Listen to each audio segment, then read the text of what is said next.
Let's bring in Grover Norquist, president of Americans for Tax Reform. Grover, thank you for being here. I appreciate it. Let's just start off here. Janet Yellen says that the goal here is to stabilize our relationship. We need channels of communication. But at the same time, the Biden administration has been preparing for months an executive order to curb investment, to cut off the Chinese from receiving technology. And it doesn't seem like China wants anything other than they don't want those. I mean, where do we come to an impasse here? Because it looks like the Chinese are not going to want that at all. The U.S. economy is not doing well, but inflation was not caused by China. It was caused by Janet Yellen and Joe Biden's spending plans. If she wants to look at the problems we have in the U.S., she should look in the mirror.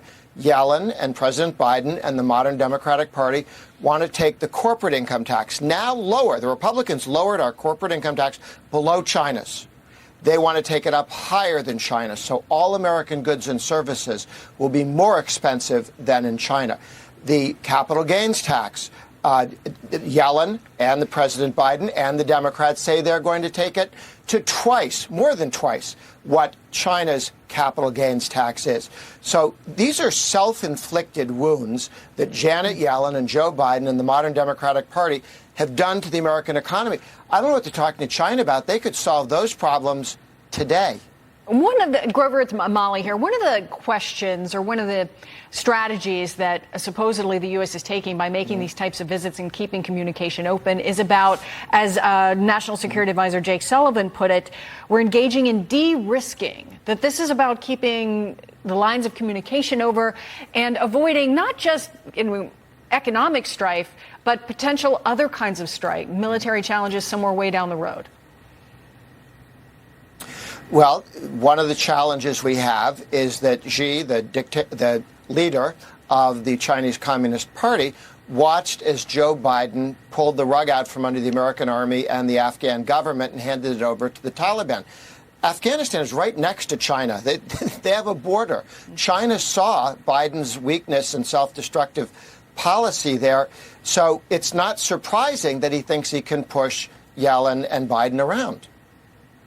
Hey, Grover, Vivek Ramaswamy, one of the presidential candidates, obviously, he had this to say about this upcoming visit. Let's take a listen. I would ban most U.S. businesses from doing business in China unless and until the CCP reforms its behaviors. That would have serious economic consequences in this country. I think it would have some short-term economic consequences, Sandra, but I do think that we can make those sacrifices if we know what we're sacrificing for. I think Xi Jinping will fold if he actually knows that we mean it. We've been talking about the decoupling of both of our economies. Is Vivek right here that it would just be short-term pain that could be inflicted by something like that, or is that just not reality? Right now, that's not reality. And the reason it's not is our government has had a policy of driving our energy costs up. And it's done a lot of damage to the American economy. Part of it's the inflation. Part of it's just damaging the cost of anything you produce here. We're not mining the rare earth minerals here or here in this hemisphere that we could have been doing decades ago, except we have ridiculous environmental restrictions and permitting. We've been trying to get permitting reform. Again, there isn't a problem that we have, and we look at China, that we couldn't solve by stop doing stupid here in the United States. Let's do more mining, both in America and in Latin America, so that we don't have to go to China and ask them for rare earth minerals and to produce them and so on. If you want to decouple, you could speed up permits here, lower taxes, not raise them, reduce the cost of energy.